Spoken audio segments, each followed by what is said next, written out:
अस्सलाम वालेकुम स्टूडेंट्स, मैं रेडियस ऑफ रिवॉल्विंग इलेक्ट्रॉन का टॉपिक आपको लास्ट टाइम करवा चुकी हूँ। आज हम बोहर मॉडल के ज़रिए रिवॉल्विंग इलेक्ट्रॉन की एनर्जी निकालने के लिए एक्सप्रेशन को डिराइव करना सीखेंगे।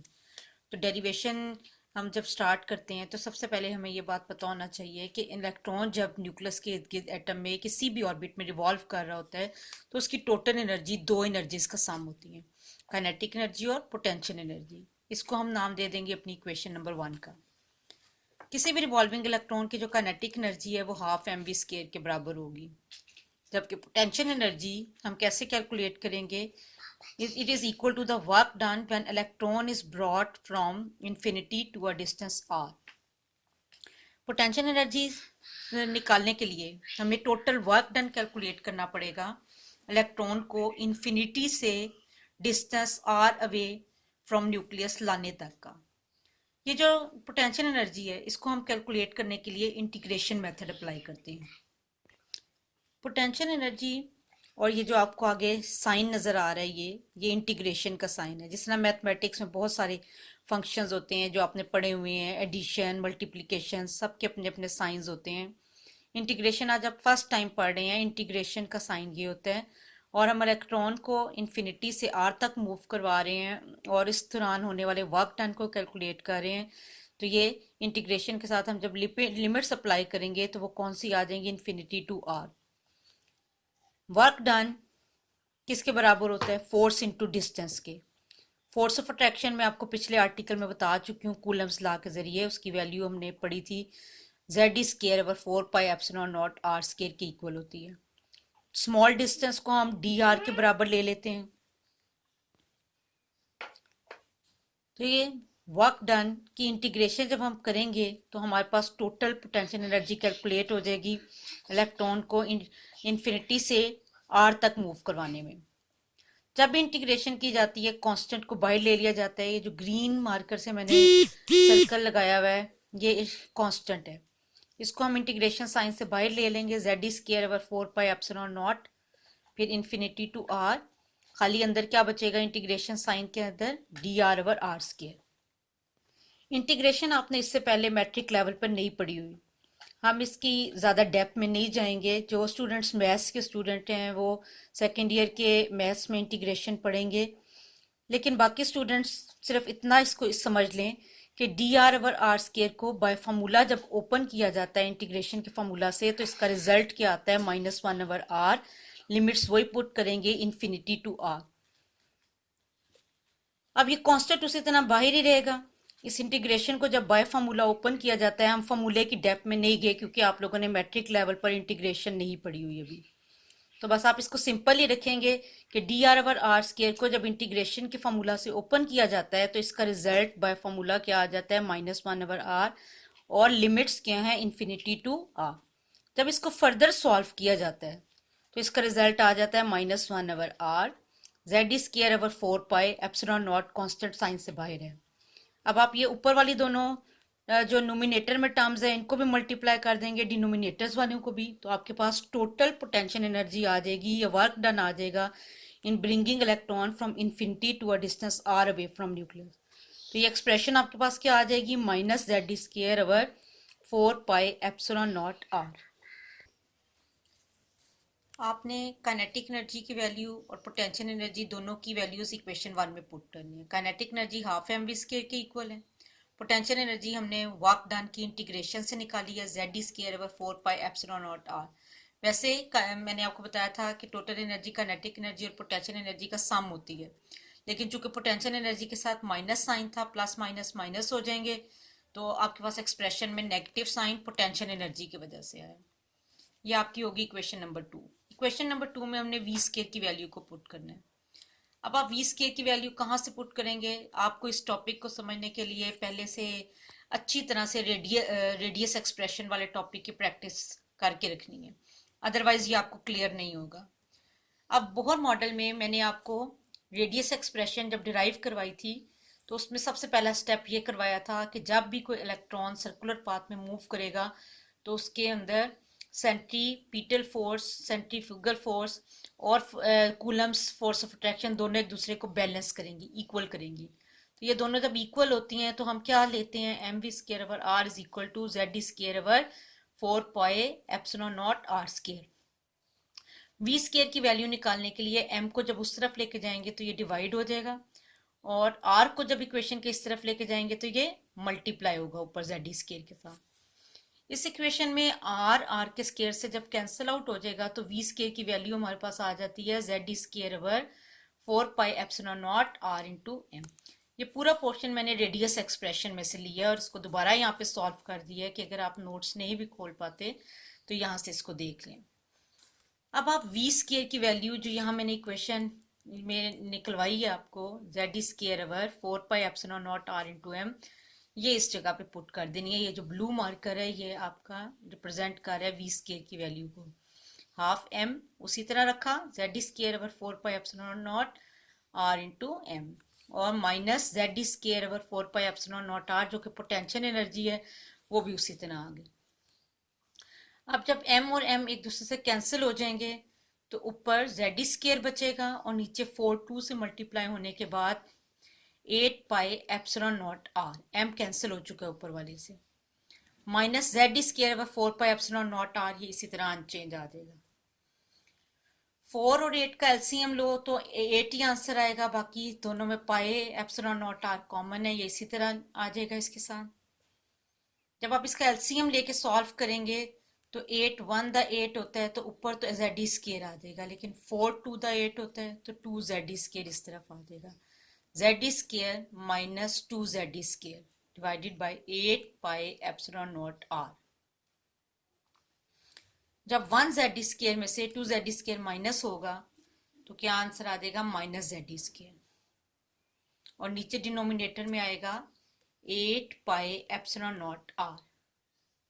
इक्वेशन 2 में जब हमने टोटल एनर्जी निकालते वक्त काइनेटिक एनर्जी और पोटेंशियल एनर्जी को पुट किया, वी स्केयर की वैल्यू लगाई, एलसीएम लिया, तो टोटल एनर्जी की वैल्यू हमारे पास आ गई minus Z D square over 8 pi epsilon not R.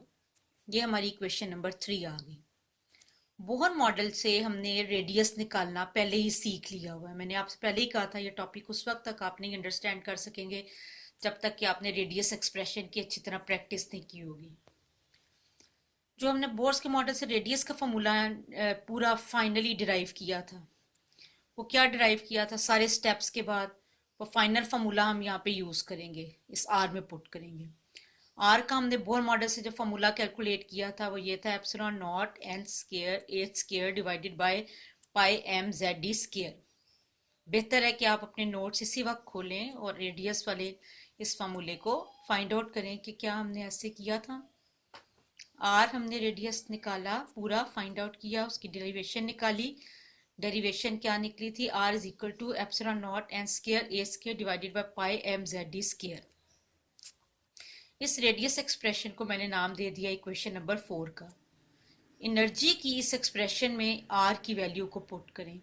जब इस आर को हटाकर आर की वैल्यू पुट करेंगे तो इस एक्सप्रेशन में एप्सिलॉन नॉट के साथ क्या आ जाएगा, N square H square epsilon naught N square H square divided by pi M Z D square.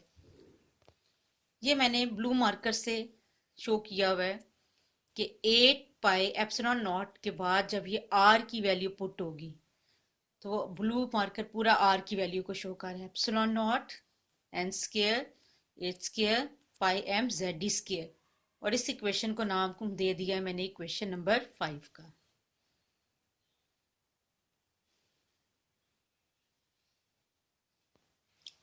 Next step में मैंने क्या किया है कि जो नीचे डिनोमिनेटर में था epsilon naught N square H square को जब ऊपर की तरफ शिफ्ट किया तो वो जेड डी नीचे वाली एक्सप्रेशन में तो वो डिवाइड हो रहा था, लेकिन ऊपर नोमिनेटर के साथ वो मल्टीप्लाई होगा।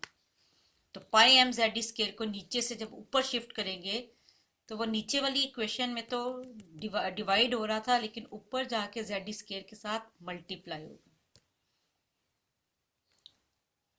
अब आप देख सकते हैं कि इसमें सिंप्लीफिकेशन हो सकती है, पाई जो है वो पाई से कैंसिल आउट हो जाएगा, तो हमारे पास एनर्जी की सिंपल एक्सप्रेशन आ जाएगी, जेड जेड से मल्टीप्लाई होने के बाद जेड स्केयर दे देगा, ई का स्केयर ई स्केयर से मल्टीप्लाई होने के बाद E4 दे देगा, बाकी मास ऑफ इलेक्ट्रॉन, और नीचे 8 इसके बाद एप्सिलॉन नॉट और एप्सिलॉन नॉट मल्टीप्लाई होने के बाद एप्सिलॉन नॉट का स्क्वायर बन जाएगा, एन का स्क्वायर और एच का स्क्वायर, इन्हें नहीं आपस में मल्टीप्लाई करना, एक एन है और एक एच है, एच प्लैंक्स कांस्टेंट और एन नंबर ऑफ ऑर्बिट। हमारे पास पूरा फॉर्मूला एनर्जी का डिराइव हो चुका है फाइनल। इस इक्वेशन 6 को हम कह सकते हैं कि यह किसी भी इलेक्ट्रॉन की ऑर्बिट में एनर्जी फाइंड आउट करने के लिए हमें यह फॉर्मूला हमारी हेल्प कर सकता है।